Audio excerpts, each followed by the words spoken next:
We are live. My bad. Because I'm working on my laptop and I'm working on I'm on my iPad. And let me see if I'm live on Instagram. This was random, but not random. So I decided to go live because I used to do what's called the soap update.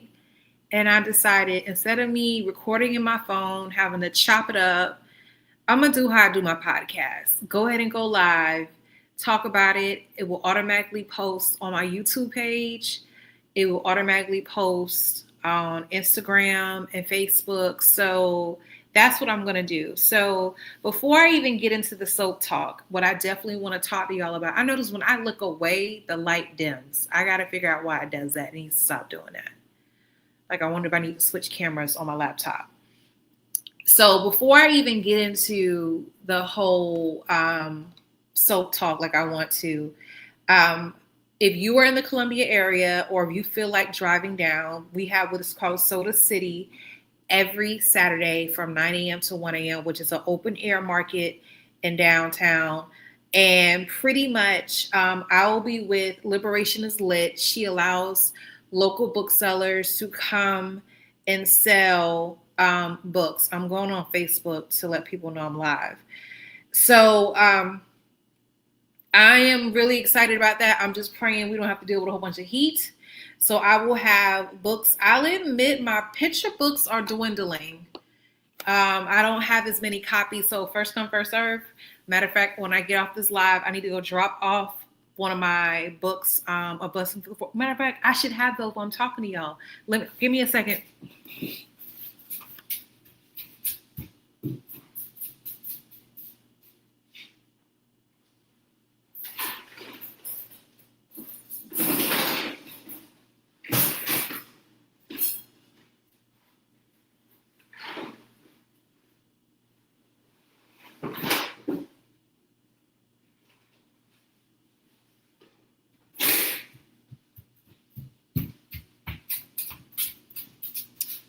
All right, so when it comes to my picture books, this is book number 6.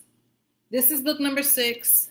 This is book number 4. Okay, there's a book in between it. So if you're interested in it, comment below if you're on TikTok, link, and I can send you the link. But A Blessing for the World is my love letter to our beautiful Black sons.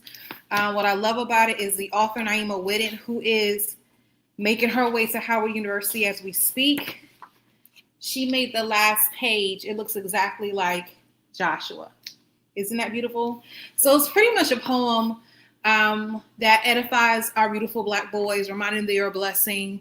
I don't care if you have tattoos. I don't care if you have bad days. You're still a blessing, have something to offer to this world. This is what this book is speaking on. I told somebody, fun facts, how when I wrote this book, there's a line where I said something about, matter of fact, let me turn to the line. Because it came into fruition.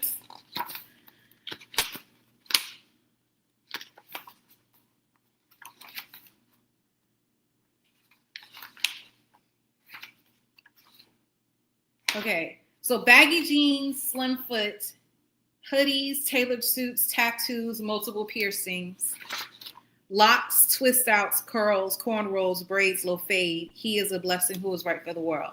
And I said how this is funny because Joshua does all of those things. He hasn't really gotten to tailored suits like I would like him to.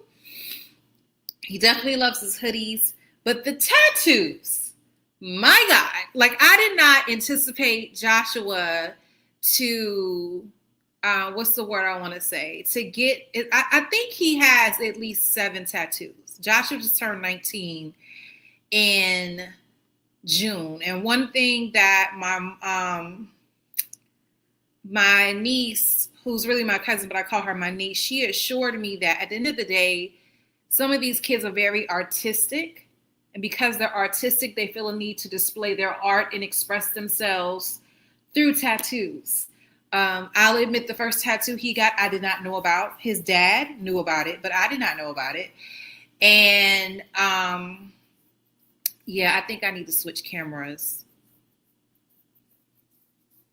on my laptop because it keeps going in and out, and that's bothering me. The lighting is. And then I think the second one I found out about, and I'm like, dude, I thought we were going to have a conversation about this. Somehow, some way, he was able to get a tattoo at a shop and he wasn't even 18. That bothered me on another level. Okay. And then multiple piercings. So his ears got pierced, which I'll admit, when he first asked me, could he get his ears pierced? I asked him, what does your dad think about it? Of course, his dad was like, whatever. And I just never grew up, even though I had cousins and whatnot that got their ears pierced. I was never, if I dated a guy who ears pierced, I didn't look at him any kind of way, but it was just different for me.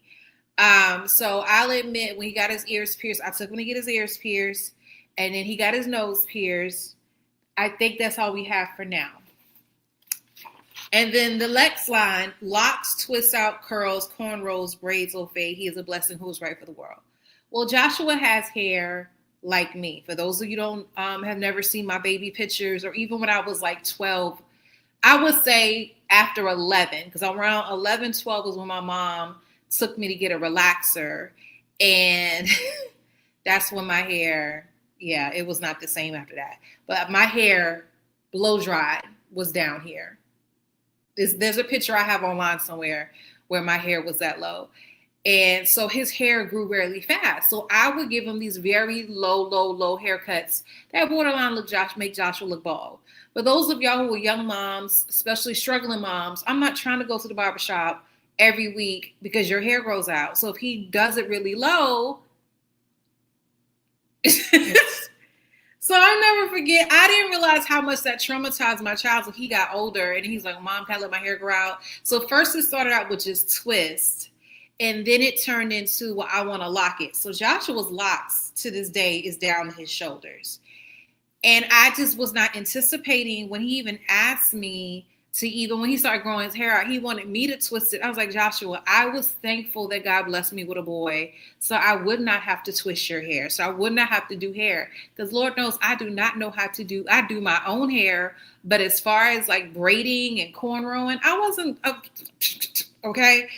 So he, thankfully, his best friend, who's more like a sister, her mom, we're like family now, she could do a bad twist out. So she would twist Joshua's hair until he locked it. And it's crazy. He went through all those things. And then he sent me a video of someone posted on TikTok about how why do moms always go for the little Bill haircut? Like, I never saw it that way. But he saw it that way. And I was just like, dude. So both of these books are available in hardcover and paperback. I'll admit I'm low on these. These are my top sellers right now. And a matter of fact, I have a former student who, she was a mentee, and she ordered one for her daughter. So I got to drop that off. Matter of fact, when I get off the podcast with y'all, or the live with y'all. But this one, of course, if I had a book affirming our beautiful Black boys, I'm going to have one affirming our beautiful Black girls. Heaven's Jewel, illustrated by the same young lady, Naima Whitted. And what I liked about this one, the medium she used was acrylic paint. She used paint with this one. She painted the pictures and then she had to scan them. This one she did digitally. So you can definitely tell somewhat of a difference here. What I also like that she did differently with this book is I gave her the poem. With this one, she took each line and drew a picture based on the line of the poem. This one, she created her own narrative through images that articulated what I was saying in the poem. She's brilliant. And at first, I'll admit there were a couple images I was like, I don't know. Can you explain it to me? And then there was some we had to change, very few. But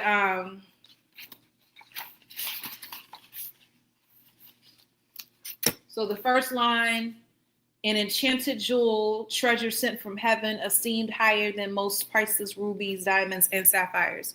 Look at her cute shoes. And throughout the whole book, she's wearing a crown. So you see her there walking with her daddy. The plan, her purpose is divine, a destiny mapped out before the beginning of time to always shine, never dim. Overpowering darkness as vast as the ocean, prosperity is her portion. Like, one of the things I look forward to doing with this particular book, again, if you are interested in buying the book, if you're on TikTok, if you go to my profile, you'll see the link. But if you comment below, I can give you the link. Because for whatever reason, TikTok does not allow me to pin comments. So it will say at the bottom for y'all to order. So Heaven's Jewel, what I would eventually want to do, and y'all know crazily what I love about grants and artist grants, you can get a grant to help you put forth a festival. And I would love to put together what I call the Blessing Festival or the Coronation or something like that.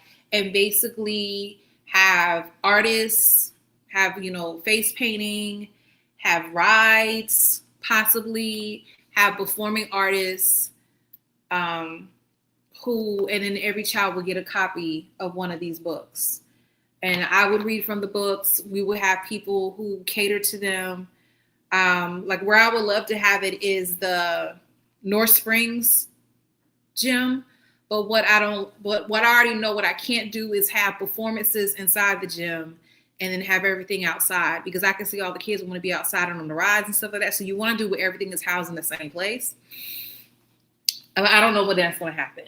And I say I don't know when that's going to happen because for a year now, I've been telling people that I am definitely believe that God has called me out of the classroom. And I find myself going back into the classroom. So, story time. So basically, something my bishop says all the time: where God leads, he feeds. Where he directs, he protects. And where he guides, he provides. I'll admit, for the last year, I've been coasting. I've been chilling, living my best life. Been able to perform here, write as I please. Remember, y'all, I released 3 books at the beginning of this year, okay?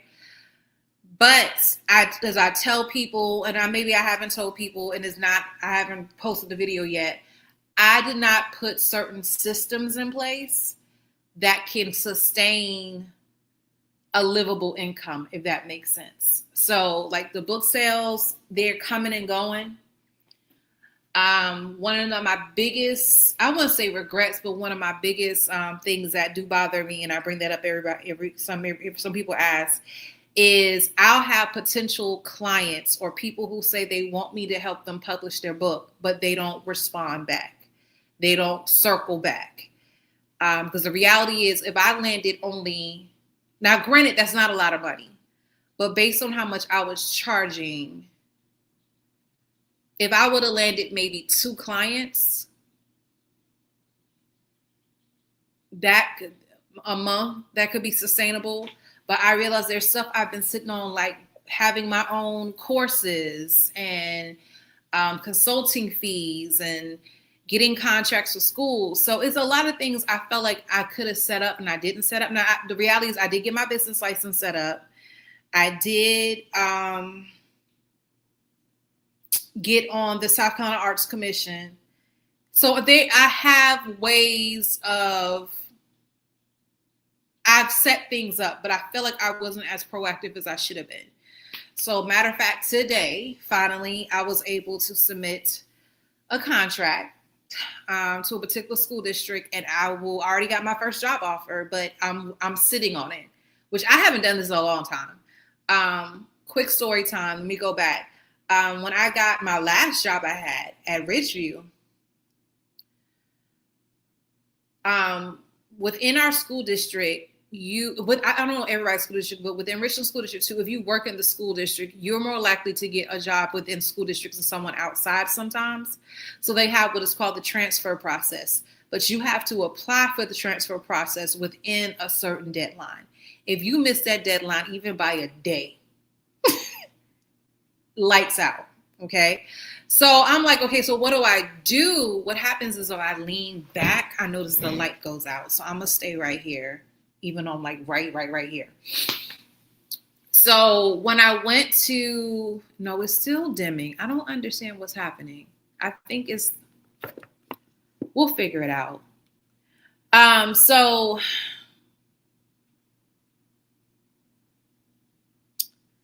what do I want to say? So because I missed the transfer deadline and I knew I wanted to be in that particular, I knew where I wanted to go. And matter of fact, I was already talking with that school. So they were ready to hire me. So I had to resign from the district, reapply like I was a new teacher. And it was so crazy because they kept sending these emails. Your email's about to be deactivated. You're about to be, you're separated from district. When really I wasn't. So what was so crazy about it is I put in my resignation to my school and then didn't realize there was other stuff I had to do on the website and whatnot. So I did what I was supposed to do. Within an hour or two of me submitting that work, that paperwork or that submission, I receive a phone call. We would like you to come in for an interview. By that Thursday, I had the job offer to where I knew I was going, which was Ridgeview. That's how quick God worked with that. So I'll admit, being at Ridgeview made me wonder whether or not I was cut out for high school. But when I'm saying that at the same time, I feel crazy because I applied for another high school. But it's a different high school. It's with people who I've worked with before. And it's going to shock some of my former students. A lot of my former students go to the high school. That's all I'm going to say about that one. So that job offer is not on the table, but I've been talking. Okay. Then you have the other job offer that did come through, like he immediately, I think 2 hours of me submitting my application, I get a text saying, if you want it, we got you. So that one is adult ed. I've never done adult ed before, but it's like, it's going to be different. I know. Then there's 2 district level positions that are open. So I'm open. So I think at the end of the day, as much as I want to go back to teaching, I want to be in a less demanding job, if that makes sense. And I'm talking more, I know I have on my laptop and I have that going on, but I'm facing TikTok because that's where I seem to be getting the most interaction. So I'll admit what I think is happening and what God has allowed me to do is to get to a place where I can build myself up financially again and put some more things in place. And maybe I'll stay at whatever position I get, I may end up staying there until I can officially retire. I'll admit, I don't, it's going to be interesting. It's going to be interesting because I don't want to put all my business out there because I know family and knows they watch my stuff. So the point I'm trying to make is it's okay to realize that maybe you heard God, but maybe you missed the timing. Because people say God's blessings are yes and amen. They are, but if you don't govern yourselves accordingly, you can miss out on some things that God has for you. I don't know where I fall in that. I just know I cannot sit here and twiddle my thumbs and hoping someone will accept my bid. And what I mean by my bid, like I sent out contracts, letting people, not contracts. It was like people were asking about, well, how much do you charge to help someone publish? And I would send them the makeup and let them know, okay, this is how much it costs. You would never hear anything back. I would be at events and people would say, oh my gosh, you help people publish? Yeah, I published 6 times. I got you. And you would never hear back. People calling you, asking questions, which I struggle with that. And this live is going exactly where I did not plan it to go, but it is what it is. I struggle with how much information do you give people when they call? Because technically they're being consulted. I have a fee for that. But I have to remind myself sometimes I have to have a level of discernment with that, because I'm not going to sit here and lie. When I was going through my publishing journey, and even now as I'm still publishing, there are certain people, they will talk to me and give me advice and tell me whatever, and they're not going to charge me. So I have to be careful with that. But you have to know the difference between people who are genuinely needing help and people who are genuinely using you. And that's the line I'm struggling with, and I'm hoping God will help me with. Let me go back to talk about my books, and then we'll go back to talk about some other things. So I have 3 poetry anthologies. Those will definitely be, all these books I'm telling y'all, I definitely have copies of these books I will have with me tomorrow at Soda City. So A Queen's Heart and A Queen's Anthem actually accidentally came out together. I didn't mean it to come out that way, but it is what it is. But A Queen's Heart is a compilation of everything. So I talk about spirituality, so my relationship with God. I talk about my family members. Like, there's a poem I have in here about my father when he first passed. There's a poem I have in here about my mom, my grandmothers. Then you have past relationships with significant others. Like this poem I have in there, I wish I knew then what I know now. And it was about this guy I was dating at the time. True story, where I wish I knew you can't force someone to love you. You and it's not even about loving you. It's about forcing someone to want what you want. If they don't want what you want, and I'll admit at the time, y'all, this guy I was dating, granted, I think he's married. I say think because I know people get divorced. But I was graduating when we started dating. I was a super senior. I was a super senior at, give me a second. Let me get this other camera because this is really bothering me.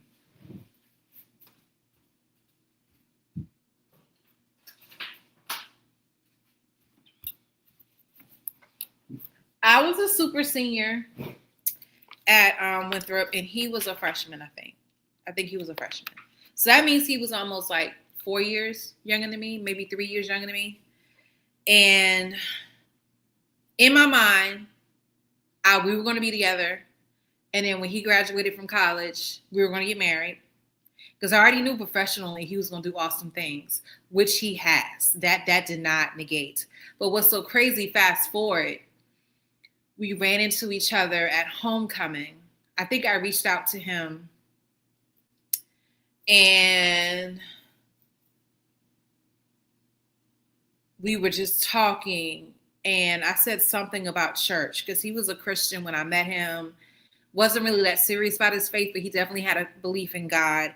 And I'll never forget, we were talking and I said something about God. And he was like, I don't need him. What do I need him for? I got all this stuff without him. And I was like, whoa. What? You don't need it. Well, we're that arrogant. And for those of you who are watching on YouTube, and I haven't even been checking the Instagram feed to see who was on there. My bad, y'all. So let me switch cameras real quick. So if it goes black, that's what I'm doing. Because I've never remembered my camera going in and out with the light.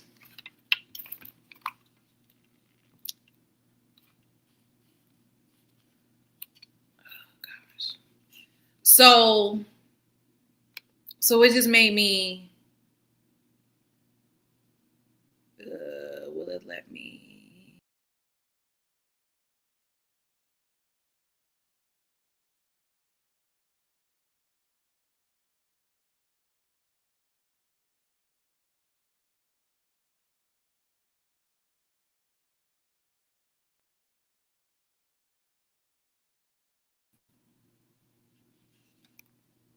All All right, give me a second, y'all, because my camera is looking janky.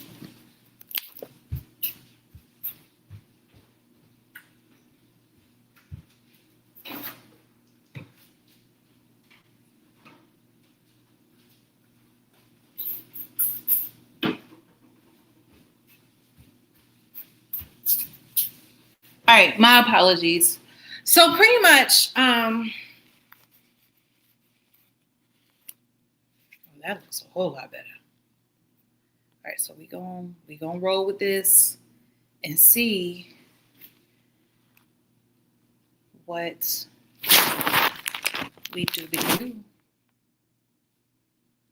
All right, so I'll admit I had go back to where we first dated. I really ideally thought we were going to be together forever, and I was willing to do anything to be with him, and I don't know why.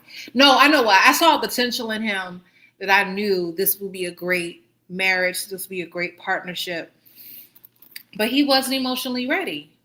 He used me more than anything. Like, I'm thinking about, we took a trip because when we were dating, I eventually graduated from college, got my own job, was teaching. So I remember taking him to Myrtle Beach. Yeah, I paid for everything. I was a fool. So, yeah, I can keep going on and on and on and on, but I'm not. But that's what that poem is talking about. And then I also talk about, there's a chapter where I talk about self-esteem. Like the chapters in this book, this was the only book I did chapters. I did not, it's too much work to do chapters with poetry anthologies. I may do it with another one, but it's too much work. So you have part 1, which is called Declaration, A Journey with the Lover of My Soul. That's about my relationship with God. Part 2 is I Rise to Call You Blessed. That's my ode to my family. Part 3 is a true definition of a good girl, the fall and rise of self-esteem. Mm-hmm. Part 4, if I knew then what I know now, Tales of the Heart. So what I did with each part with this one is I took a title from one of the poems in that section, and that was the title of the section. And I kind of gave you a subline to let you know exactly what that section is going to be about. Part 5 is called 911, World Inspirations. And that section, I'll admit, that's when I talk about, there's this poem I call Invisible to Non-Existent. Matter of fact, let me read that one to you. And matter of fact, I'm going to read I Wish I Knew Then What I Know Now. I'll read that one, then I'll read Invisible to Non-Existent. But some of the other poems in that one, I did one about Reggie Miller's Ultimate. There's a play that Reggie Miller is known for. It was like 5 seconds. He scored like 9 points. It was, yeah. And then I talk about my teaching, Hate Won't Win, Because of Them We Can, which is one of my Black history poems. And it's not really Black history, it's Black excellence. Like celebrating the fact that we are awesome sauce. And kids, especially Black kids, should not take for granted having education and be able to do awesome things. So, I'm going to read I Wish I Knew Then What I Know Now. Ooh. And I'm going to let me check my phone because I put it on Do Not Disturb so I would not get notifications. My son moved into his place today, y'all, and did not want me. Like, I had to beg him to let me help him do anything. Like, he didn't want me to lift anything. He didn't want me to carry anything, which that's a blessing within itself. Like, even last night, he packed up everything in the car because we had to load up my car in his car. And then his dad was bringing furniture from their house in Charlotte. And, when I got there, I was grabbing stuff and he would immediately grab it from me. And I'm like, dude, I didn't ride all this way. Because like the other 2 families he's living with, other 2 boys, They don't live in Columbia. They live in Charleston. So their whole family, like uncles and cousins and brothers, are there to help them. I'm right down the street. Well, not right technically, but technically I am. But it is nice. We'll talk about that later. We will talk about the whole living situation and why a lot of colleges, if it's up to them, they're not going to offer on-campus housing. Yeah, that I would love for that to be a podcast episode to talk to people in school to talk about that. But let me read these two poems, and then we'll talk about it, whatever else I said I was going to talk about. I remember when he uttered the words. Mixed emotions of disbelief and sweet happiness, wanted to hear him say it again. He couldn't face the fact that he was now feeling what I have always felt.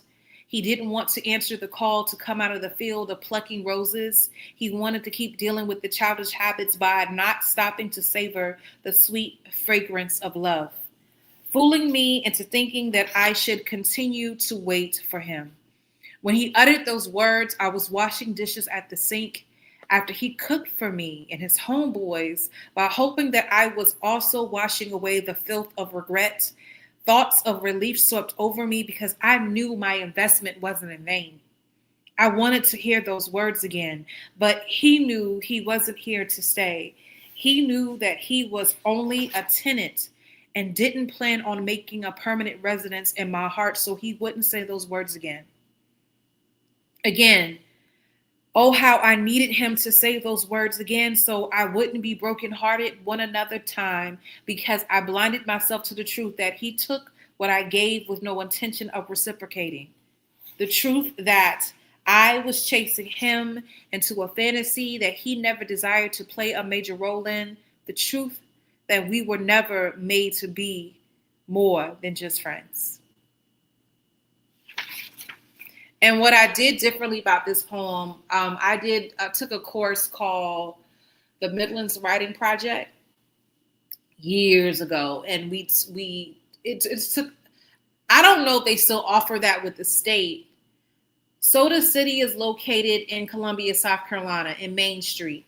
Main Street, like they block off certain streets, but yeah, it's in Columbia, South Carolina. So notice how this poem is laid out, is not straight. And Midlands Writing Project was a course, I don't know if it still is, that was offered through USC. You had to apply to take this course. It was free. The district would pay for it. And I remember there were other people from different districts.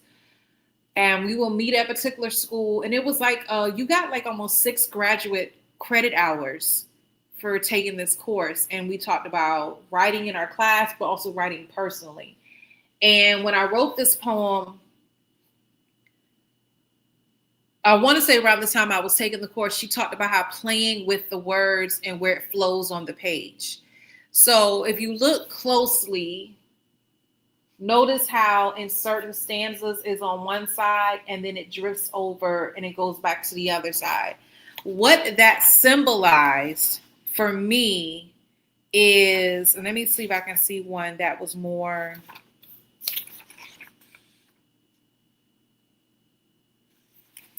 This is how I felt, but as the words drifted on the other side, that was how he felt.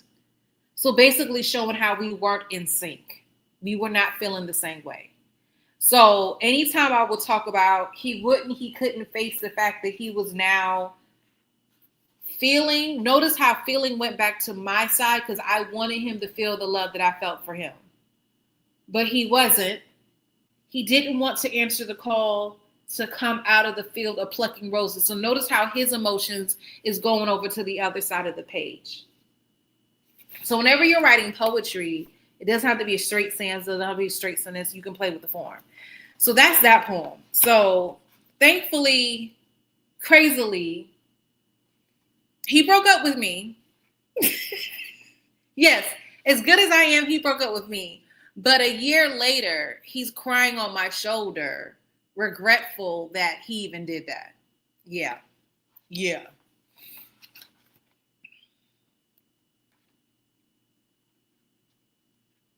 But when we reconnected, years later, because Joshua was in grade school, our interaction that we had inspired a story that is way, way, way down the line. I don't know when I'm going to write that story, because if y'all saw my Google Drive, I have a lot of stuff I have to work on. So I told you about another poem I wanted to share with you. I'll explain the poem after I read it, but it's called Invisible to Non-Existent.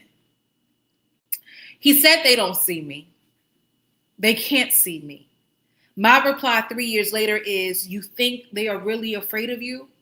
They are not trying to see you. Turning a blind eye, ignoring the behavior, setting you up for failure. More write-ups lead to suspensions. More suspensions lead to an expulsion. Eventually, you won't see the point of an education. Dropping out of school to end up some OG's fool doing their dirty work. Never do you learn your lesson, and in and out of the juvenile court system, they see you. Crossing their fingers, hoping you will stay locked up until the image of another black face overcrowding federal prisons. Erasing your parents' wishes of you graduating from college, threatening to take over what society says will never be yours. All this time, they are watching you, planning to capitalize on your demise, and you think they can't see you? They're trying to carry out their plan to erase your existence. And that's that piece. Hey, Bugsy! So, and I see Marlo. That's another homeboy from back in the day. So, Invisible to Non-Existent came about when I was substitute teaching. Before I started teaching full-time in Charlotte Met, I was a substitute teacher. And I remember this particular young man, and I'll admit, gangs were very apparent in Charlotte. I was new to that. Even though I know we had gang life in Sumter and Columbia, I didn't know who really was a part of all that. You would hear stuff, but you didn't know. But it was very evident. And I'll admit, they said some of those gangs were posers. They acted like they were, but they really weren't. If you saw the neighborhoods, you're like, what gang activity is here? Apparently so. So this young man was known for being suspended, known for getting in trouble. And as we're going down the hallway, I don't know what he did or what I reprimanded him for. But he was like, they don't see me. They don't see me. And that stuck with me.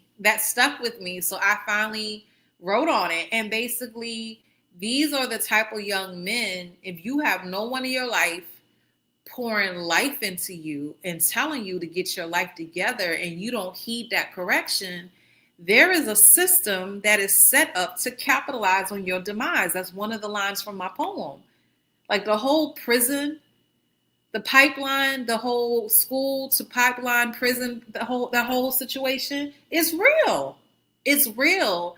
And it's so imperative to constantly speak life into kids, to constantly remind them of what they can do and what they're capable of. And I'll admit, it doesn't always work. I'm not going to sit here in front, because I have kids I taught. One in particular, I think he ended up getting life. He killed someone. I have 2 or 3 students. I think they got life. I have some that are dead. And these were people that, some of them, they were in the wrong place at the wrong time. They shouldn't have been there, or they shouldn't have been doing what they were doing.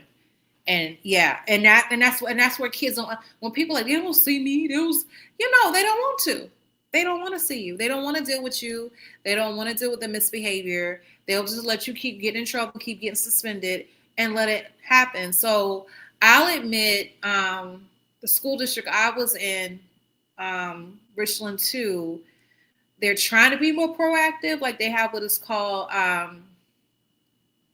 RTI strategies, where they're trying to lower the suspension rate, because there have been studies that have shown the rate of especially Black boys being suspended compared to their white counterparts. Same thing for Black girls. If you have never read Push Out, let me look out who wrote this book. And this podcast is not, this episode is not going where I thought it was going to go. They made a film?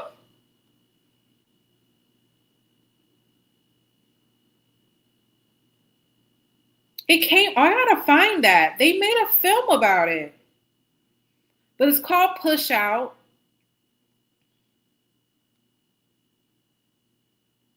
It's called The Criminalization of the Black Girls in Schools, and it's written by Monique W. Morris. I would strongly recommend, if you work with any youth, you need to read this book. It kind of caught me, I wouldn't say off guard, but I realized certain things I have said, like how we were quick to tell Black girls, why you got to have an attitude, why you talking like that, why you being disrespectful, when the reality is some of them, that's just how they talk and they don't mean anything by it. But instead of us taking the time to really get to know our girls and understand how they talk and their mannerisms, we're quick to write them up without having a conversation, taking time to get to know them. But I just saw online, they released like a documentary in 2019. You can find it on Tubi and Amazon. So look that up. Push Out. So that's Queen's Heart. Queen's Anthem is more of affirmations through women, for women through poetry. This one I did not take the time to put into sections because it was all on one theme. So I will read one piece from here. It's called Forever a Queen. I was, I am, I will forever be a queen. Forget what you've heard or witnessed. Forever a queen of the Most High who never saw me without my crown. Remembering my past actions, decisions, mistakes, mishaps. Hard for you to grasp the notion royalty is my namesake. Foolish, I was denounced my crown, running to fit an image never tailored for me, a puzzle piece never made to fit in this world. Saying proudly, I'm a daughter of Zion, maximizing every gift, no longer wasting time. The plan must be executed. Failure is never an option. Excellence is the only accepted. The tears I let fall due to rejection, not making the best decisions, losing or coming in second, not winning will no longer cloud my judgment. Refuse to be deceived. I am unworthy of the gold place finish. Lessons to be learned, preparing for my victory that has already been won for me. I have to believe, always push for mastery. The promises are mine, more than equipped, so I have to shine. My God has my back all the time. My queen, a queen, his queen, forever and always. And I'll admit that's one of my shorter pieces. But one of my favorite pieces, and my homegirl Karen, she loves it. Her name is Winter Storm, is Woke Up Like This. But I say woke up like.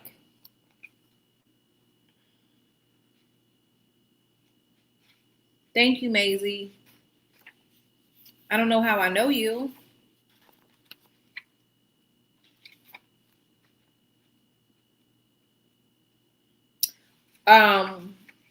Another one of my poems in here is called Worthy. Let me read that one. That one's, yeah.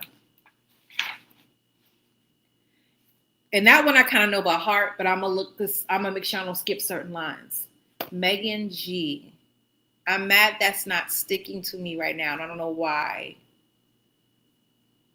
Because I've had a lot of Megans. So my bad if I forgot. If you inbox me, I don't know if you can send me a picture. So as I look in the mirror, reflection of the past flashed me back to nights I wasted in tainting what God deemed a masterpiece. Not caring about the generational curse overtaking me. Only meant for perfection in him and edification and glorification of him. Flaws all permitted to be eventually acknowledged, mended, forgiven, repented of, atoned of, and washed in the blood. Nevertheless, those same flaws want to resurrect, leaving my mind and soul and spirit battling for life. Life, not death, is my choice to walk in my purpose. Yet errors and judgment whisper over my shoulder, seeking to reverse my thinking, wanting me to forget I have been healed and bandaged scars are no longer visible. Now mistakenly want to view myself as damaged goods, see myself with wounds that are open and bleeding, causing me to think that I'm not worthy to be a representation of God and people can't take me seriously, feeling what could possibly be, assuming failure will be my constant demise. Then I lift my eyes to the hills from which comes my help. Hearing I am an overcomer, more than a conqueror, empowered to do everything he called me to be. I'm greater. Greater is he that's within me, a new creature. All things are passed away, and forgiveness and repentance are the doorway to the sea of forgetfulness where I can swim with no regret. persevering in the next dimension in him, remembering he has plans for me to prosper, making me worthy in the honor of being called his daughter, an heir to an inheritance, going further than multiple bank accounts, generational wealth producing blessings for others to savor, and preceding me is favor, while grace and mercy follow me on this journey destined for greatness. My name is on it. He created me for this moment, a lifetime of abundance, and I'm breaking through all the barriers, reversing all the curses, trailblazing a legacy to be passed down to countless generations. I'm springing forth a message. Everyone representing the Father truthfully is worthy of every single dream, godly designed wish, plan to be granted and brought into fruition. No longer second guessing this forgiven Christian isn't worthy. When he died for me on the cross and went down to hell and snatched the keys, unlocking me from my cell in the penitentiary of sin. No, I'm not a fugitive. I'm a redeemed soul who has the right to an abundant life, which isn't limited to riches, being used as an instrument to resound loudly. God so loved the world that he gave his son. Yes, he loves us that much. If he healed and restored this once broken girl who is now a whole woman you now see, what more can he do for you?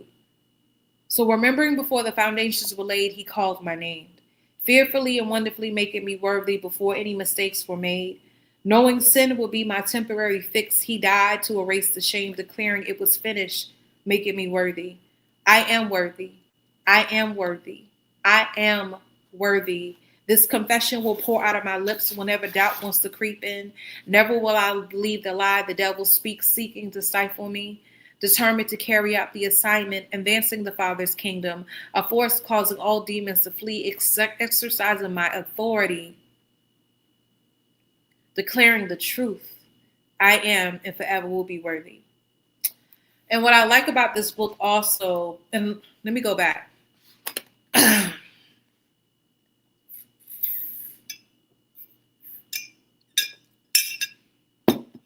wrote that poem because I will never forget when I used to watch Basketball Wives. Notice I said he used to. Matter of fact, I found my TV stuck on it the other day. And I say stuck, I was too lazy to change it because I was washing dishes. But I was watching something else and it came on. Still messy. And this was the Basketball Wives LA show where they were in a circle and they were told to write down words describing people in the circle. And one person wrote down, because I don't know if this girl was a stripper or something she did. And one of the people wrote down she's unworthy. And it was just like, who are you? And one of the ways that the devil definitely keeps people in very destructive behavior patterns, or what other word I want to say? Exhibiting actions that are below your potential, because he wants you to believe that you're not worthy. And he wants you to believe that God can never forgive you, that God will never love you. No, he does. And that's what people forget. God created you knowing you was going to do the stuff that you was going to do. Come on now. But he gives us free will. And if you just make the will to trust him and believe in him, all that stuff he's not thinking about you on that level. He's thinking about what he can do for you and how he can transform your life. So, and I thank you for all joining my live. I'll admit more people are joining my live on TikTok than any other site. Let me click over on Instagram. Yeah, there's no one on Instagram, but it is what it is. The video will be there. So that's Queen's Anthem. Then you have Confessions. Confessions is book number 3, poetry anthology number 3. And Confessions is, if you had the courage to say something, what would you say? And I deal with a lot of different issues. Like one of my lighthearted ones in here is I wish grandparents will live forever, because both my grandmothers are no longer living, which a lot of people don't realize. Both of my grandmothers lived a very long time. One lived to 91, one lived to 80. So they were still alive today. They will be 100 and something. That is not real, but like literally the poem is saying, I wish the grandparents could bargain with God. Okay, I want to stay 75 forever. So keep me that age forever so they can be around to witness their blessings manifest, their prayers manifest. So that's one of the lighthearted ones. Another lighthearted one is when you have that favorite song, but because it's connected to your former boo, you can no longer listen to that song. So that guy I told you about earlier in the live, there was a song that we were going to Myrtle Beach. He when it came on, he was like, when I think about you, I think about this song. It was Since I Seen You by Anthony Hamilton. And for a while, I could not listen to that song, y'all. And it's a banging song. It's a banging beat. And I couldn't listen to it. So I deal with a lot of family familiar issues in this song. Like I mean in this book, I deal with a lot of family neglect. Like I just turned to one just now, and I'm gonna read that one because I've never read this one out loud. So I'm gonna read this one. This is called Levels of Fatherhood, Part 1, Absent. Absent, not existent. Refusing to be a father, caught up in the dollar I deserve to keep. She ain't getting nothing from me. My time is too precious to invest in another. What can I truly offer? You are better off without me, failing to see it is you who suffers ultimately. Absent, irrelevant. Sometimes I desire to be there.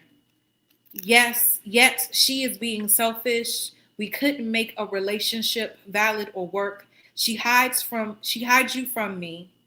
Who can affect your future? Lies are created to deviate your attention from knowing me. Absent, non-existent.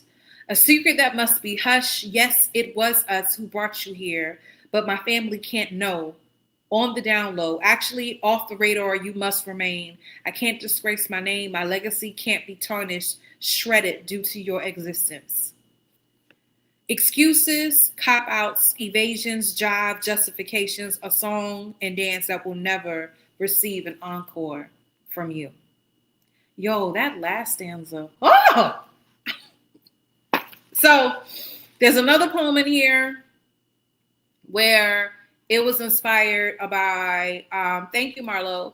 The poem was inspired by, on two separate occasions when I was a teacher at this particular school, I had two separate situations where young ladies came in devastated, was not ready to go home because they witnessed domestic violence, their mother being abused. Hold on one second.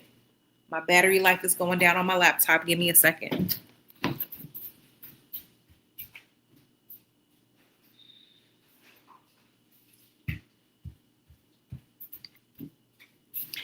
So they witnessed their mom going through abuse. And I'm one of those teachers. You crying and upset?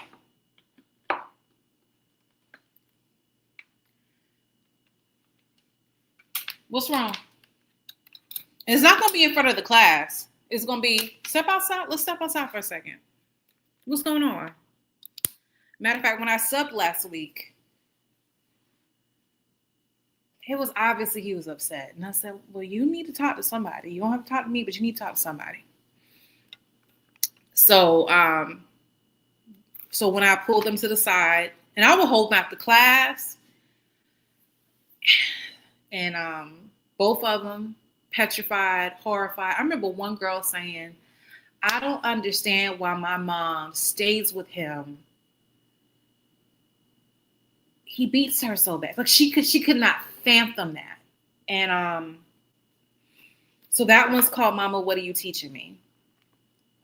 And I'll never forget when one in particular, because she was in the after school program, she just stayed with me, like, because she was crying all day and she couldn't miss class, but I let her stay with me in my room. And when the mom picked her up, the mom was so dismissive, but I think mom was also saving face. And it's hard for me to understand being in that situation because I've never been in a situation where a guy was allowed to put his hands on me like that. Never. I remember one situation. Why is everything going back to this dude I've been telling y'all about? that particular guy I was involved with in college, it was one situation where we were play fighting, and he got a little bit too rough. Like the way he pulled me, and I remember my jeans getting stuck on the door handle and it ripped my jeans. But the way it was with so much force. And I'll admit he was drinking, and that never happened again. But it was like, dude, what are you doing? So that poem is in there. I have poems that deal with racism. One poem in here is called Pray. I'm not going to read that one because that one's pretty long. But Pray is dealing with how, and I'll admit I'm talking to myself while I'm talking to y'all. We got to do a better job. We call ourselves Christian, but we don't talk to God. We don't have a relationship with God. We ask other people to pray for us, or we rely on our grandmother's prayers or our mother's prayers, but we're not taking the time to establish a relationship for ourselves.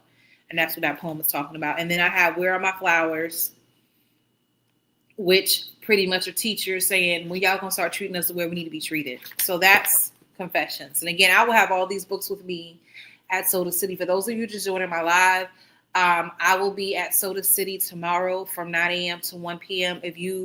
I don't know the exact location. Matter of fact, let me text the young lady while I'm talking to you. But it's called Liberation is Lit. And Taylor Simon owns it.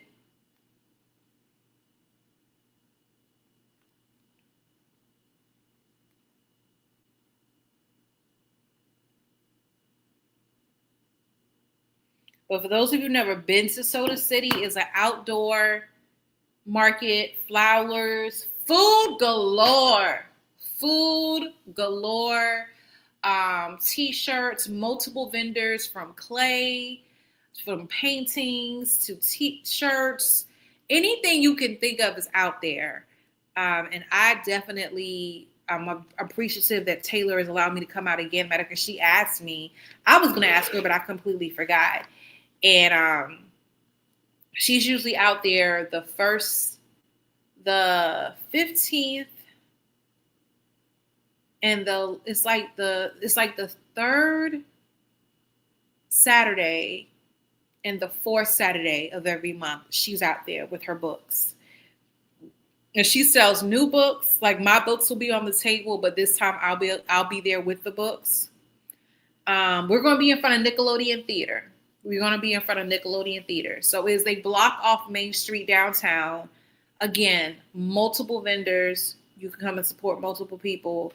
I'll admit, I stopped going to Soda City because you spend too much money. Because you feel compelled. Like I'm thinking about a particular teacup that's in my house right now. I bought from this young lady. She might have been 17 years old, but she made pottery. I couldn't pass without buying that, supporting her. So, last book. This is book number 5. And this is my baby. Like out of all these books, this is that child that got a lot of attention. So Reverse is a preteen love story loosely based off my life, where you have Donovan that confesses to Monica, I love you. I want to be with you. And she's like, you know, my daddy's not having that. And he wasn't having that.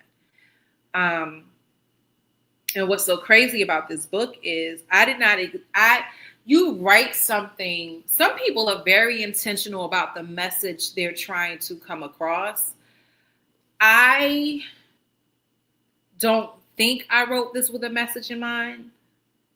I think when I initially wrote this, I definitely wanted you to see a young lady and a young man that were very involved in school. They did their work. They were very focused.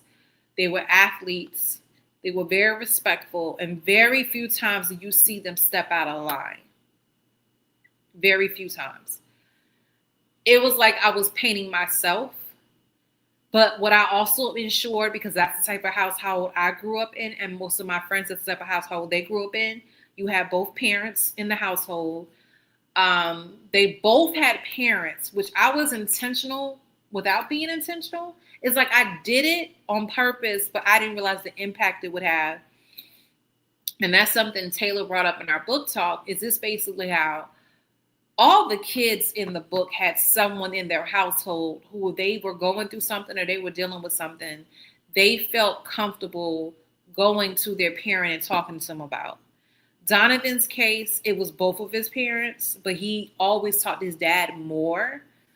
Monica's case, it was definitely her mom because dad was not playing any games.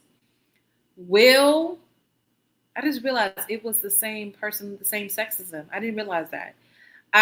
Will could definitely talk to his dad. Mom was like Monica's father, who just would go ham over it. There's a scene in the book where Monica and Donovan pretty much lied to their parents about who was going to be at the movies. Monica and Donovan's parents are under the assumption, hey, Paula, that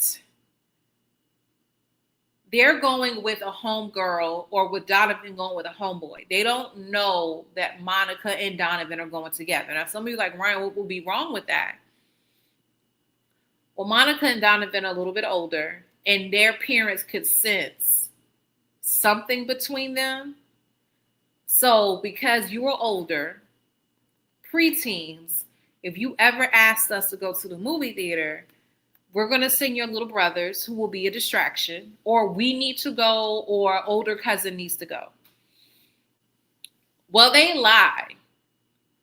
And the lie comes out, and I'm not going to tell you how it came out, but the only one who knew that people from the opposite sex was going to be there was Nicole, because Nicole has a really chill relationship with her mom and dad. Like they understand their child. They know their child would not do anything to put herself in a certain predicament or exhibit some behaviors that sadly some girls her age and guys her age are exhibiting. So because of them going to the movies, Will and Donovan were supposed to have a sleepover at Donovan's house. Well, when his mom and dad found out about the whole thing, they're like, he's on punishment. We'll do this another time. So when Will comes home, the mom was like, what are you doing here? And he's like, yeah, we Donovan's on punishment because we had girls at the movie theater. Mom goes off like, oh, I know you were not at the movie theater with no girls by yourself. I'm not trying to be a grandmother. Like, why do us as parents jump to those extremes? Like, I don't understand that. Like, it is crazy to me. It is crazy. And she, like, the way she went off, and Will is a jokester. Like, Will is funny, and Will was saying stuff like, talking about, Mom, I know I'm fine, but I ain't that fine. I ain't having sex like you think I'm having sex. And she wants to choke slam him immediately when he says that. And dad is like, Will, come on, dude. Like, let's.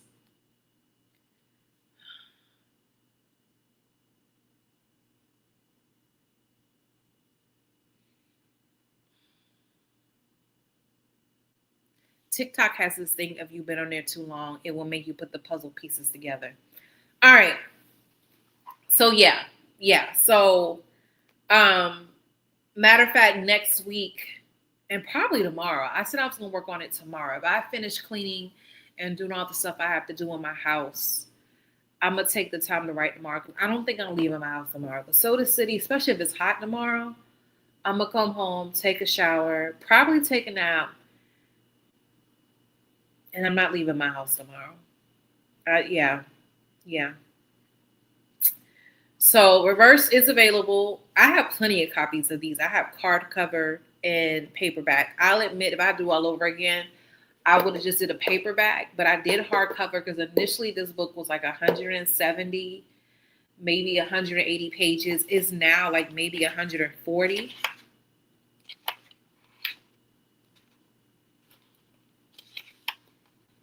Not even that, y'all. 132. because her covers are expensive to print. Now I'll admit, when it comes to my picture books, those, like, one of the next picture book I'm gonna write, I'm not gonna tell y'all, but I'm so excited about it. I'm so excited. So I already know the next one I'm gonna do. And then after that one, I want to do one. I still keep going back and forth if I want to do it based on both of my grandmothers or allow each grandmother to have their own book. They were very similar, which I realized talking to my cousins a couple of weeks ago. I stayed with my cousins while I was in Atlanta for Black Writers Weekend, and my cousins, he's older, like he's 60. I'll be 45 in exactly a month, September 15th. So I'm 45. So there are things that he remembers about his grandmother about our grandmother that I don't remember. Like, I don't remember my grandmother cooking for us like that. Not saying we starved when we went to her house, but I don't remember liking her cooking. I don't. And even his wife was like, "Well, you forget that you're a lot older than Ryan, so I don't think she remembers all this." He's like, "She should," and I'm just like, eh. Now my other grandmother, she was matter of fact, there were holidays my dad's mother would come over with us to be with us while we were at my grandmother's house. Because my grandma can she could cook. So I don't know if I want the book to be on both of them. Then another aspect I would like to write on my grandma Ola, who was my mom's mom, who was from Edisto Island, South Carolina. Her house was like a gathering spot. So either we were all like, every now and again the kids would go off and do our own thing, but for the most part we were around the adults, sitting around each other, telling stories, listening to the stories, listening to the tales. So it was either everybody was on my grandmother's front porch, the kitchen. Every now and again we would be in the den, but it was something about that kitchen, or her backyard where there was a huge pecan tree. So I don't know if I want each book to talk about different aspects of those things. But the main thing is I have to find an illustrator, because I actually already reached out to my illustrator of my last 2 picture books. And I was asking her, not even for me, it was someone who reached out to me, another potential client, who was like, she wanted to release the book by December. And I said, okay, I will ask around for illustrators. And I went to my illustrator first, because if I'm going to give anybody work, I'm going to give her work. But she already has clients. And she said, what I love about the whole, and I'm one of those people, I'm working with you because I want you to receive what you deserve. Not saying she wasn't already making money. She wasn't already doing awesome artwork. But I knew that picture book would take her into, I feel like, another stratosphere. I would help with that. Not saying I was like her deciding fate. I don't believe that. But I do believe that would add to her portfolio. And that was her first book. That was both our first picture book projects. But she'll admit that someone reached out to her because of the picture book and was like, I would love you to do mine. And she was like, I already got jobs lined up. So I just need to find an illustrator that's as affordable as she was. The other person I could go with, I want to say he quoted me. Let me tell you how much he quoted me, because she did not quote me that much. Whew. Hold on.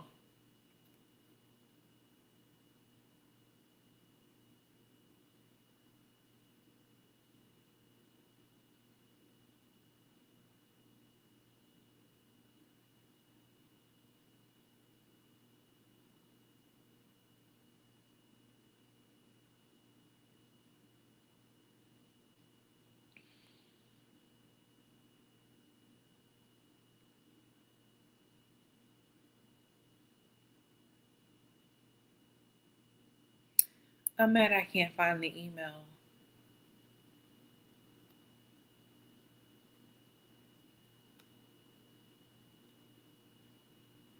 But I want to say he was like,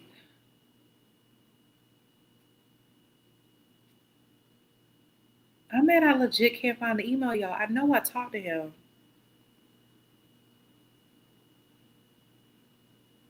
But I want to say it was like $250 per page.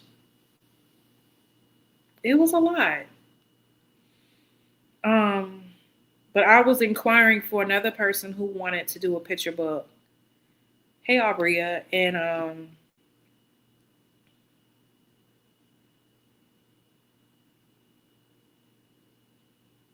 I'm gonna find that email, y'all, because that's bothering me that I don't see it. Hold up, I just realized I'm on the wrong email. That's why.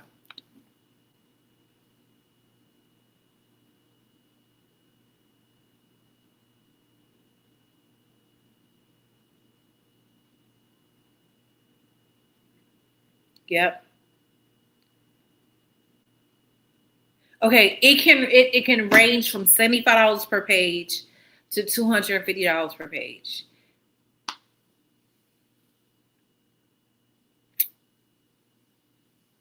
Yeah.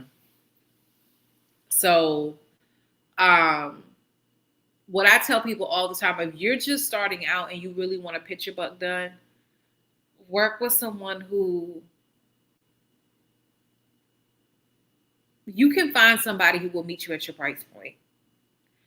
Or in Naima's case, she was a high school student. And I told her, this I want to work with you. So I want you to talk with your mother, find out how much you should charge. And if I can pay what I can, I'll work with it. And she did exactly that. And I was able to pay her what I could. Not what she quoted me. So your high school students, even your middle, y'all, the amount of talent that are in kids in high school and middle school is phenomenal. So using those kids, but you pay them. You ask them to do their own research to find out how much I should charge you per page. That's why if you look at my picture book, I don't have illustrations on every single page because I could not afford that. I would like to get to a place where you have the illustrations on each page, you have the words interwoven in the illustrations. I would love to get to that point, but until I can afford that, then we gonna do what it do. And I do know there's grants out there to help you publish. So, Soda City, meet me in front of the Nickelodeon Theater on Main Street. You will see the Liberation is Lit tent. I will be there selling my books. Come, I want y'all to sell me out. Like, I don't want to leave with any books. Sell me out. So, I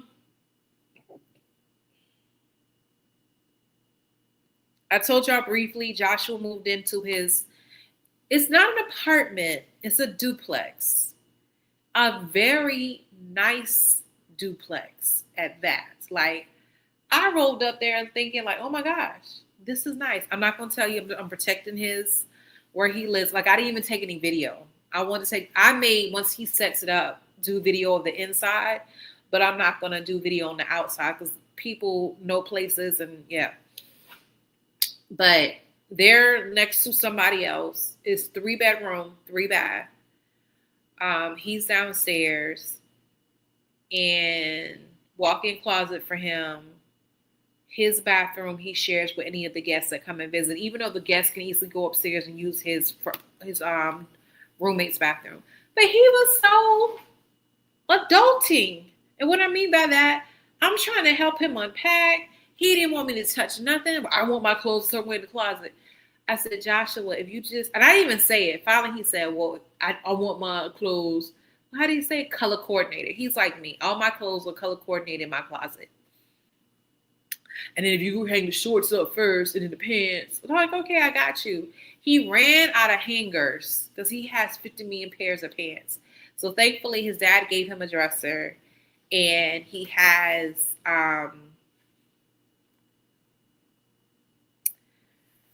we wanted to take the desk because he needs a desk, but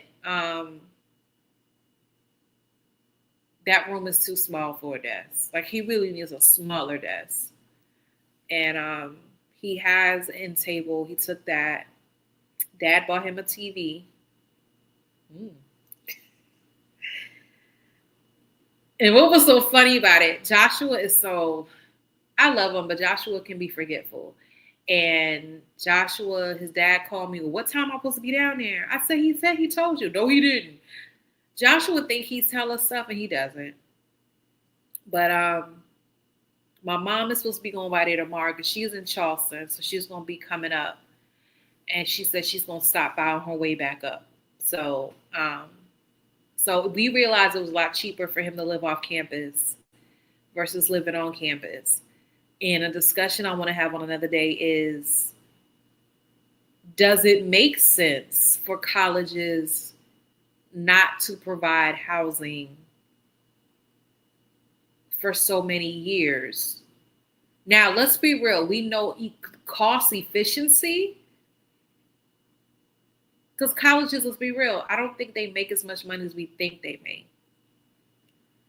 Because how many of these kids, when they go to college, are paying for this money? Well, I take that back, because colleges get their money regardless, because even with student loans, they're getting that money. I take that back.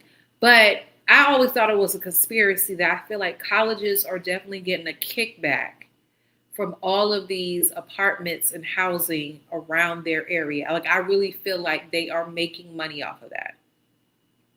Because everyone in the complex where my son was living were definitely college kids. Like, you see all the parents ride up with all the stuff in the back of the car.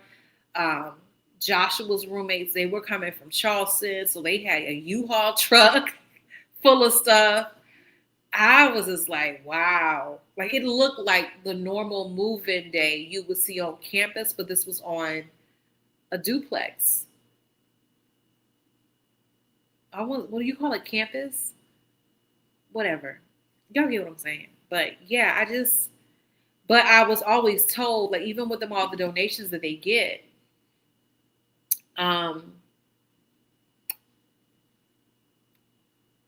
it takes a lot of money to build a residence hall, I was told, versus like an academic building.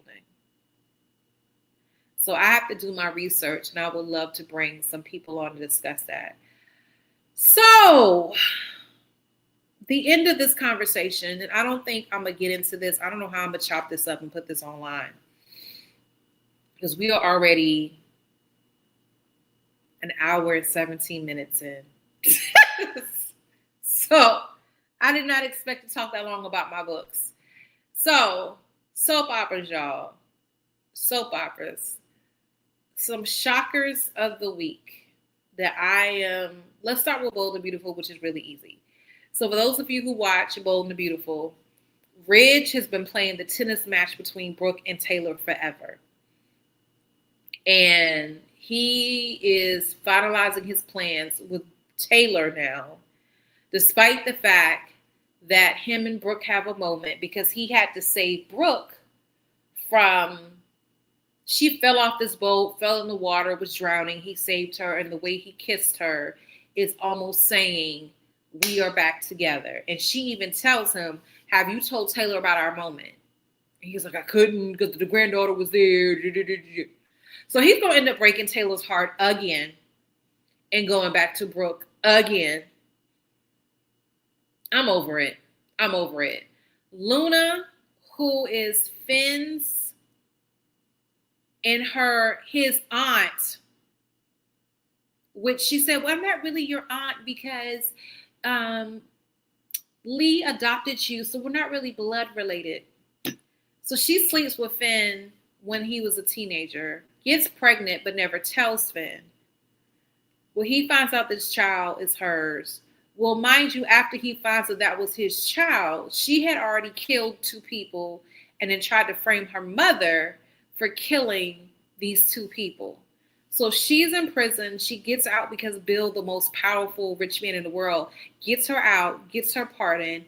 She's obsessed about, I finally found out who my father is. I need to have a relationship with him. To the point she's willing to kill people. So she's waving this gun around. And I think she really was not going to kill anyone.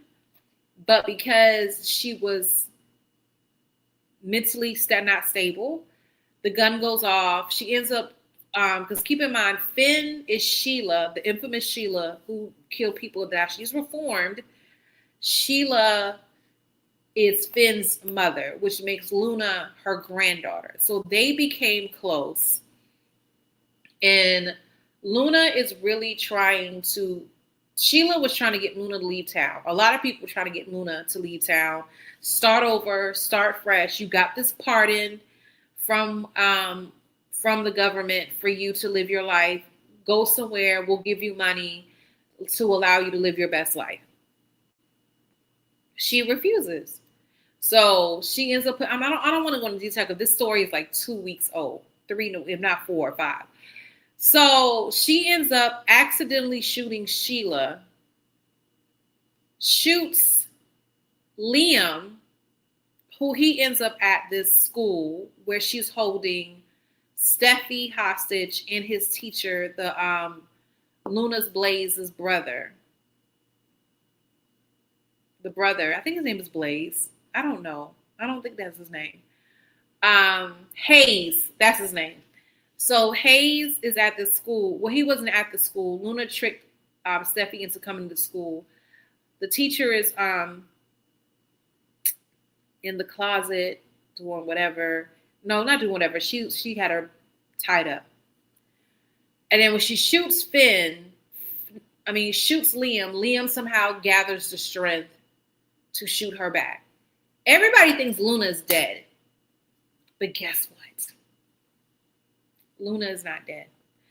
Luna is, matter of fact, I'm going to do something, y'all. Hold on one second.